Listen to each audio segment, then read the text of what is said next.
Efésios capítulo 5, nós vamos ler a partir do versículo 1. Diz assim a palavra do Senhor: Sede, pois, imitadores de Deus, como filhos amados, e andai em amor, como também Cristo nos amou e se entregou a si mesmo por nós, como oferta e sacrifício a Deus em aroma suave. Mas a impudicícia e toda sorte de impurezas ou cobiça nem sequer se nomeiem entre vós, como convém aos santos. Nem conversação torpe, nem palavras vãs ou chocarrices, coisas essas inconvenientes. Antes, pelo contrário, ações de graças. Sabei, pois, isto: nenhum incontinente, ou impuro, ou avarento, que é idólatra, tem herança no reino de Cristo e de Deus.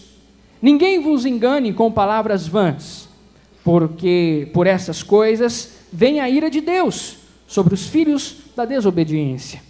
Portanto, não sejais participantes com eles, pois outrora erais trevas, porém agora sois luz no Senhor. Andai como filhos da luz, porque o fruto da luz consiste em toda bondade e justiça e verdade, provando sempre o que é agradável ao Senhor, e não sejais cúmplices nas obras infrutíferas das trevas, antes, porém, reprovai-as, porque o que eles fazem em oculto, o só referir é vergonha. Mas todas as coisas, quando reprovadas pela luz, se tornam manifestas, porque tudo o que se manifesta é luz.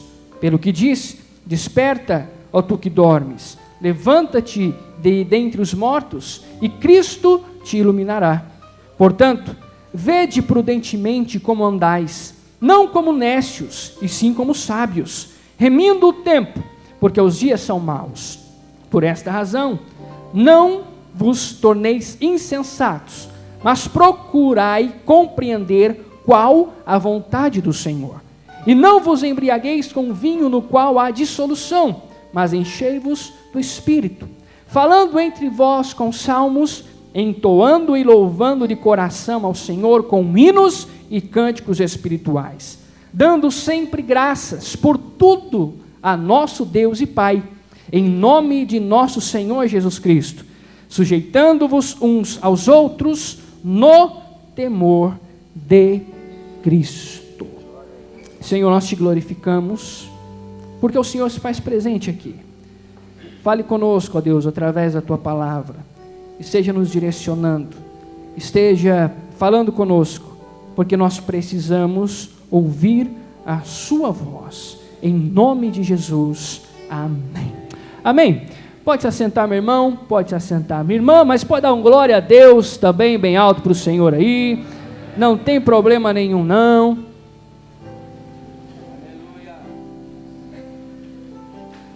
Louvado seja o nome do Senhor.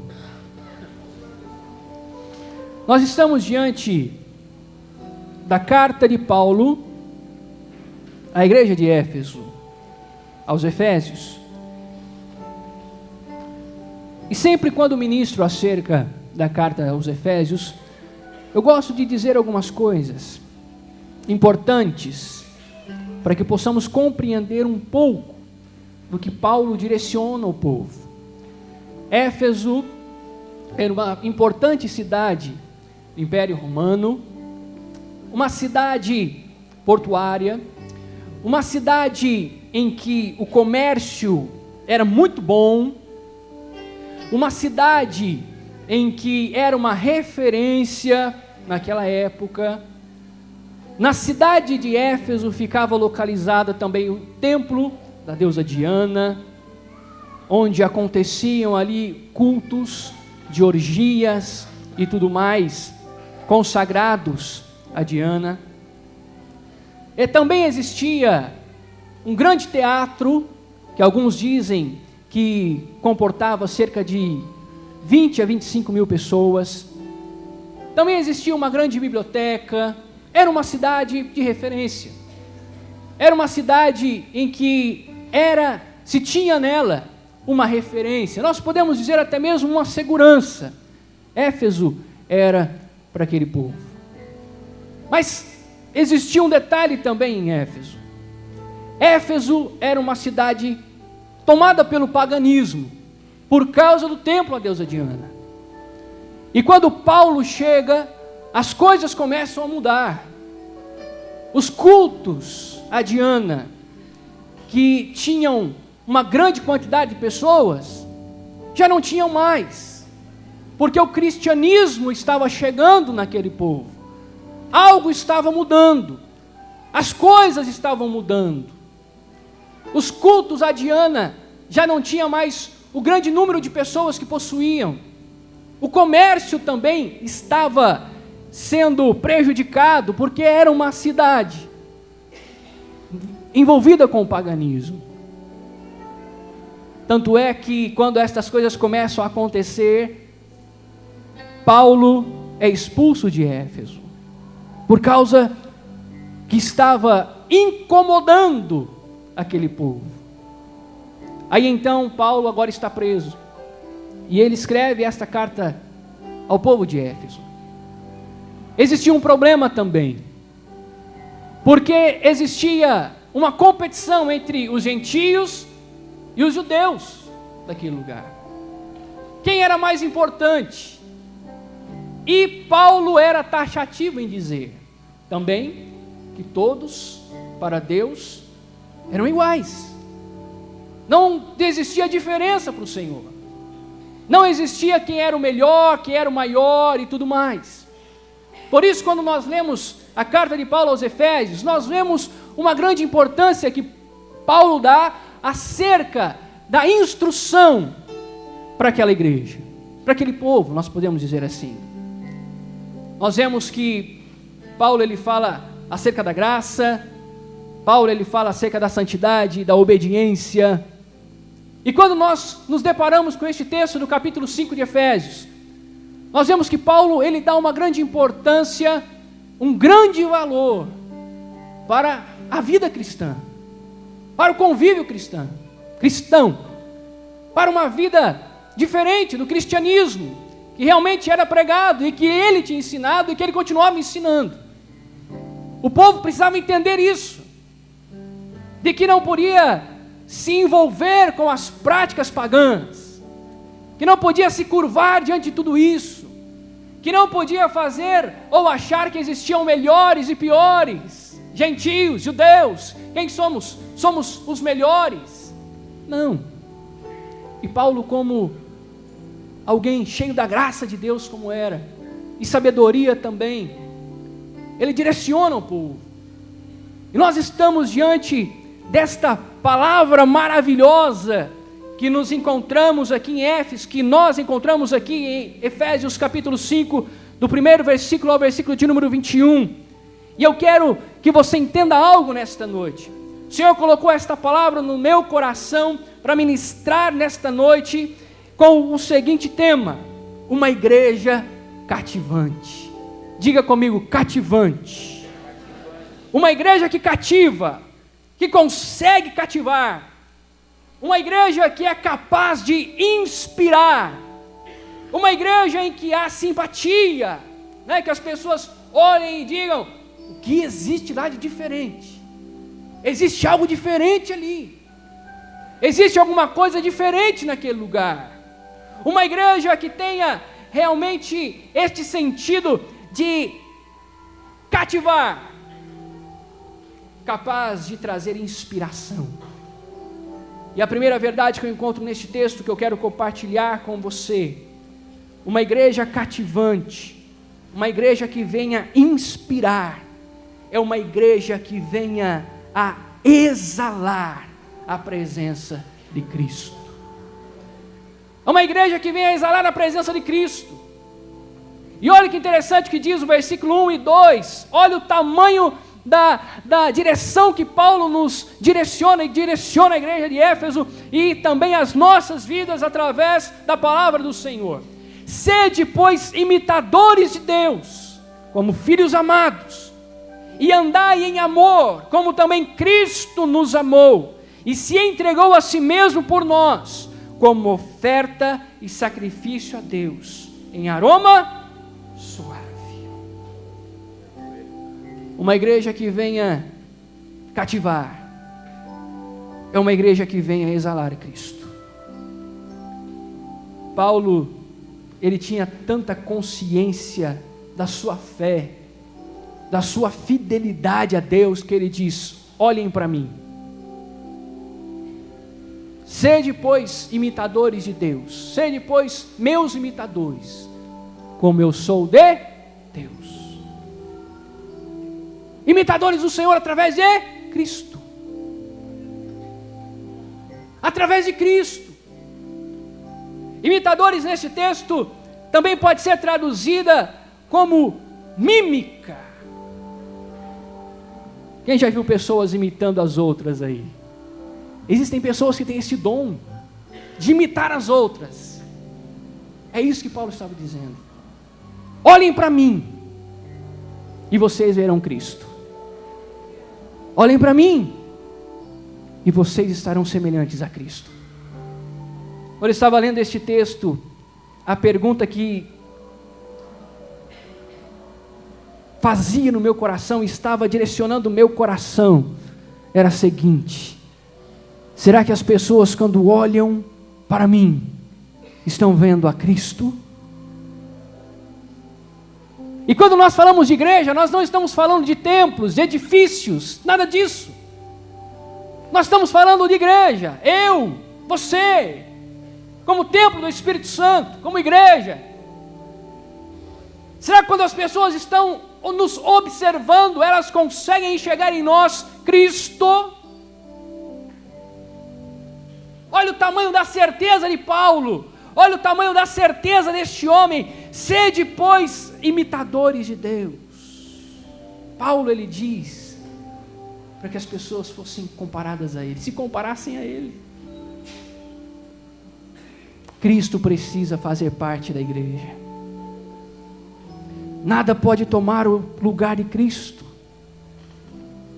Nada pode tomar o lugar de Cristo. Pessoas não podem tomar o lugar de Cristo. Ninguém pode tomar o lugar de Cristo. Cristo, ele precisa ser o centro, porque Ele é o único fundamento. Aleluia. E nenhum outro deve ser lançado, como a palavra do Senhor nos diz. Porque se nós estamos exalando Cristo, nós estamos exalando amor, como a palavra do Senhor nos diz neste texto. Quando nós estamos exalando Cristo, nós somos vistos como filhos amados. E eu entendo que neste texto Paulo estava dizendo a respeito da importância do testemunho de vida. Vocês precisam ser semelhantes a Cristo. Vocês precisam estar andando de semelhantes a Ele, nas suas ações, no seu falar, no seu agir, como se portar. Cristo precisa ser o centro das nossas vidas. Amém. Cristo precisa ser o centro da minha vida. Eu preciso estar refletindo a luz de Cristo. Refletindo a luz de Cristo. Refletindo a luz do Senhor. Paulo nos fala de filhos amados no versículo 1. Sede, pois, imitadores de Deus como filhos amados.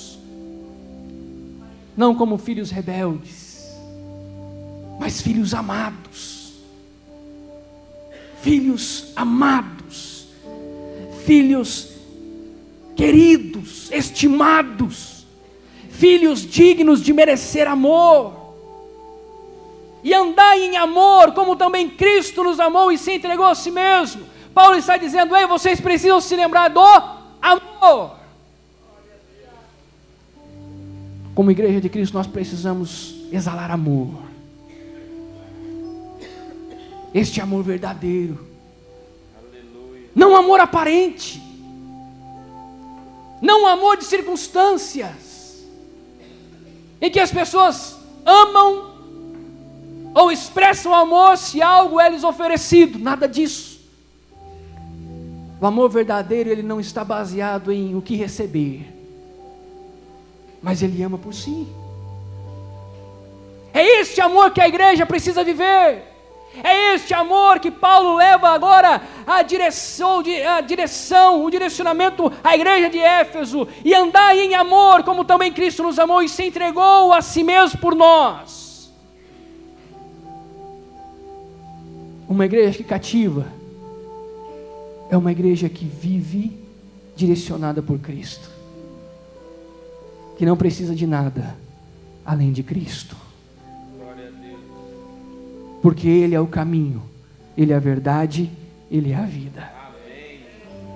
Porque é Ele que cura, é Ele que restaura, é Ele que salva, é Ele que liberta.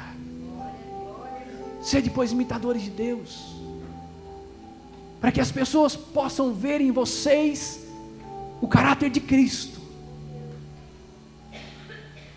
o modo de falar, o modo de se portar, o modo de agir, se portando como filhos amados, filhos dignos de receber amor, imitadores em amor.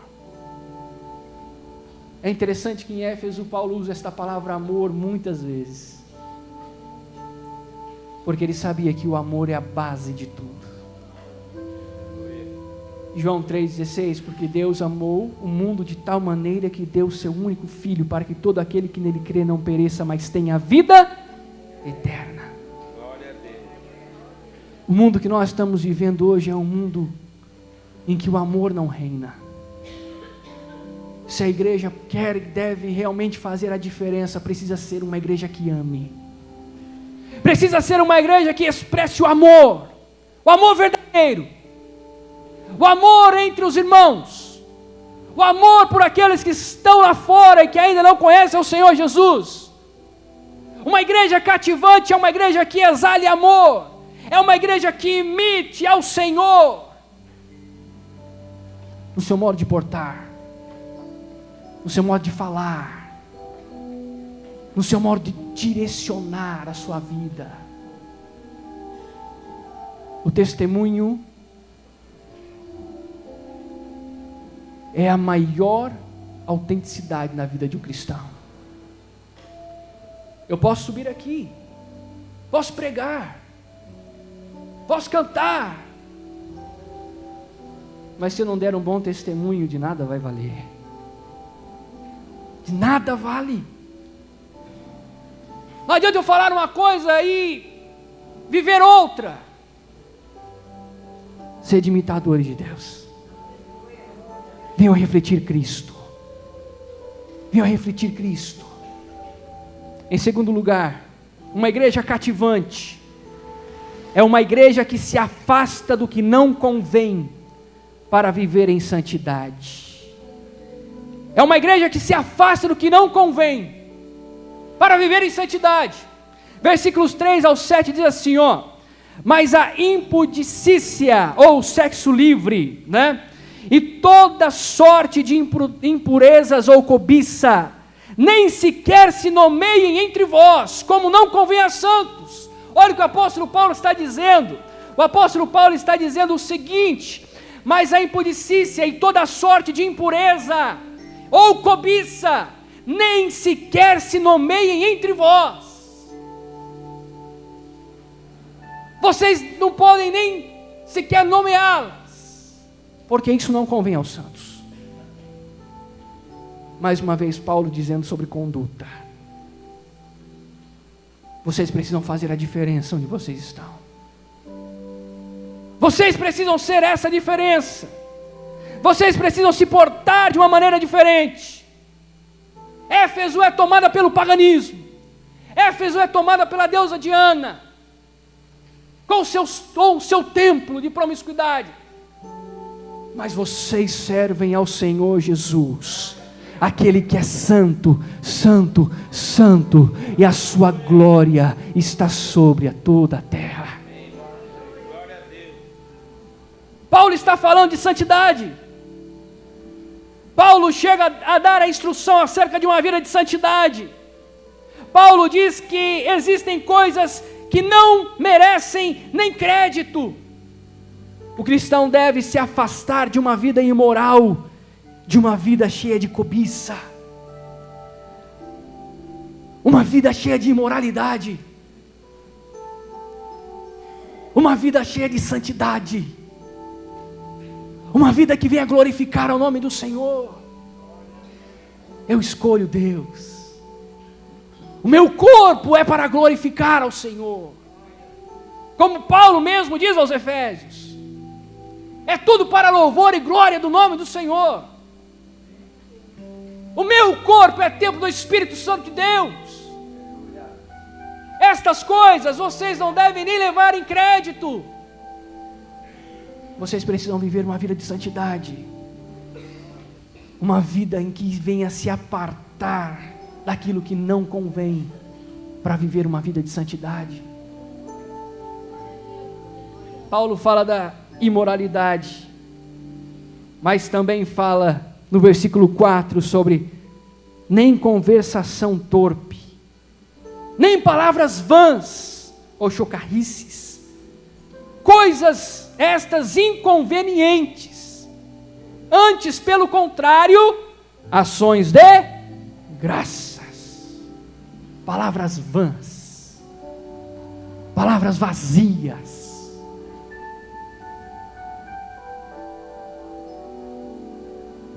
Paulo estava dizendo, não se envolvam com palavras vazias, coisas que não vão levar a nada, coisas que não vão trazer crescimento. Aí eu me lembro de quando os discípulos estavam com Jesus, também existia algo: quem é o maior entre nós? Quem é o melhor entre nós? Quem é santo? Quem é o mais santo? Quem é o mais... ou quem é o melhor? Paulo diz, não fiquem presos a estas coisas que não levem a nada. Antes, se enchem de ações de graças.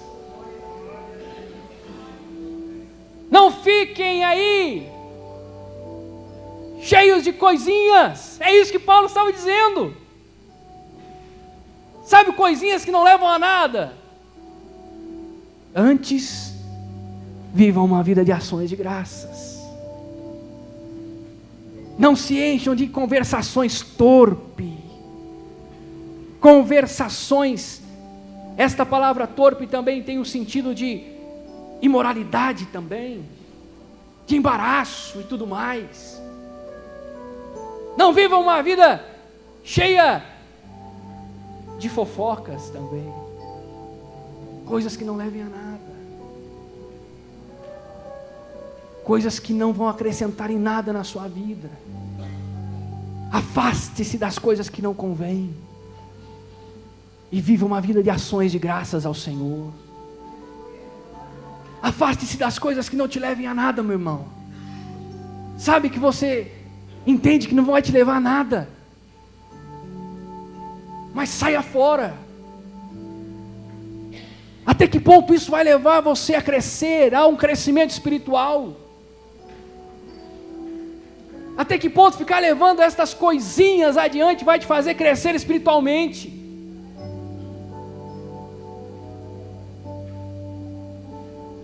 Eles precisavam viver em unidade, e não em divisão.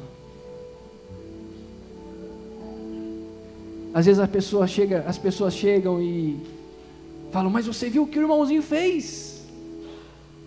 Ah não, mas não conte para ninguém. Já chegou alguém assim, você ou não? Eu vou te contar, mas não conte para ninguém. Coisas que não levam a nada. Mas a nossa vida é para viver em ações de graças ao Senhor. Paulo está dizendo, não vivam nesta condição, mas no versículo 4, no final, pelo contrário, ações de graças. Uma vida alegre na presença do Senhor, uma vida cheia da presença dEle, uma vida cheia da presença desse Deus maravilhoso, Uma igreja cativante é uma igreja que se afasta de tudo aquilo que pode atrapalhar o agir e o operar do Senhor, o agir e o operar de Deus. Em terceiro lugar, uma igreja cativante é uma igreja que entende que precisa ser luz. Eu preciso ser luz. E a palavra do Senhor nos diz, através de Paulo, do verso 8 ao verso 14, assim: pois outrora erais trevas, porém agora sois luz no Senhor. Andai como filhos da luz, porque o fruto da luz consiste em toda bondade, justiça e verdade, provando sempre o que é agradável ao Senhor. E não sejais cúmplices nas obras infrutíferas das trevas, antes, porém, reprovai-as. E não sejais cúmplices nas obras infrutíferas das trevas, antes, porém, reprovai-as. Porque o que eles fazem em oculto, o só referir é vergonha. Mas todas as coisas, quando reprovadas pela luz, se tornam manifestas, porque tudo o que se manifesta é luz. Pelo que diz: desperta, ó tu que dormes, levanta-te de entre os mortos, e Cristo te iluminará. Você foi chamado para ser luz. Nós somos chamados para ser luz. A luz que dissipa as trevas. Ei, meu irmão, trevas você já vivia antes, é isso que Paulo está dizendo. Antes vocês viviam nas trevas, mas hoje vocês estão vivendo na luz do Senhor. E esta luz precisa refletir bondade, justiça e verdade. Esta luz precisa refletir bondade, ou seja, integridade, retidão de coração e vida.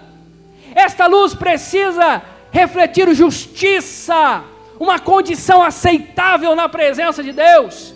Esta luz precisa refletir verdade, uma vida de verdade em Cristo, uma vida de verdade e sinceridade em Cristo. Nós precisamos entender que somos luz aonde estivermos. Uma igreja aceitável, ou uma igreja cativante, uma igreja que venha causar espanto nas pessoas, no bom sentido, é claro. Uma igreja que venha impactar uma cidade, uma nação.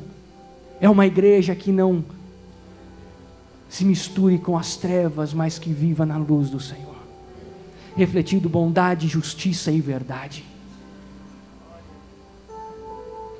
Filhos da luz. Olha que interessante o versículo 11: e não sejais cúmplices nas obras infrutíferas das trevas, antes, porém, reprovai-as. Não sejais cúmplices das obras das trevas. O filho da luz reflete a bondade, justiça e verdade. O filho da luz reprova as obras das trevas. O filho da luz já não está mais morto, mas vive em Cristo. Desperta, ó tu que dormes. Desperta, ó tu que dormes. Reflita a luz de Cristo. Venha refletir a luz de Cristo em meio às trevas. E em quarto e último lugar, uma igreja cativante é uma igreja que se preocupa com a sua conduta. É uma igreja que se preocupa com o seu modo de viver. É uma igreja que se preocupa, voltando, com o seu testemunho de vida. É uma igreja que se preocupa com a sua conduta. É uma igreja que entende que faz parte de uma comunidade adoradora. Uma comunidade adoradora sábia, que vive a vontade de Cristo. Olha o que diz do versículo 15 ao 21. Portanto, vede prudentemente como andais, não como nécios, e sim como sábios. Olhe como Paulo se dirige. Portanto, vocês precisam ver como estão andando, não como nécios ou loucos, e sim como sábios, remindo o tempo, porque os dias são maus, cuidando do tempo, zelando do tempo, porque os dias são maus. Por esta razão, não vos torneis insensatos, mas procurai compreender qual a vontade do Senhor. Não vos embriagueis com vinho, no qual há dissolução, mas enchei-vos do Espírito, falando entre vós com salmos, entoando e louvando de coração ao Senhor, com hinos e cânticos espirituais, dando sempre graças por tudo ao nosso Deus e Pai, em nome do Senhor Jesus Cristo, sujeitando-vos uns aos outros no temor do Senhor. Uma igreja cativante é uma igreja que se preocupa com a sua conduta, que vive a vontade de Cristo, que se preocupa com o seu tempo, que gasta o seu tempo glorificando ao Senhor. Uma igreja cativante é uma igreja que se preocupa com a sua conduta, em se encher do Espírito Santo de Deus. Uma igreja cativante é uma igreja que se preocupa com a sua conduta e que se reúne alegremente para cultuar ao Senhor como Ele merece, com cânticos, hinos, salmos, que celebre realmente a glória e a soberania do Senhor. Eu concluo nesta noite realmente dizendo que possamos ser uma igreja cativante, uma igreja que venha cativar esta cidade, através da nossa conduta, através da nossa busca por sermos cheios do Espírito, uma igreja que venha cativar esta cidade, imitando a Cristo, nos portando como Ele, uma igreja que venha se afastar do que não convém para viver uma vida de santidade, uma igreja que venha refletir a luz de Cristo, tendo como base a bondade, a justiça e a verdade.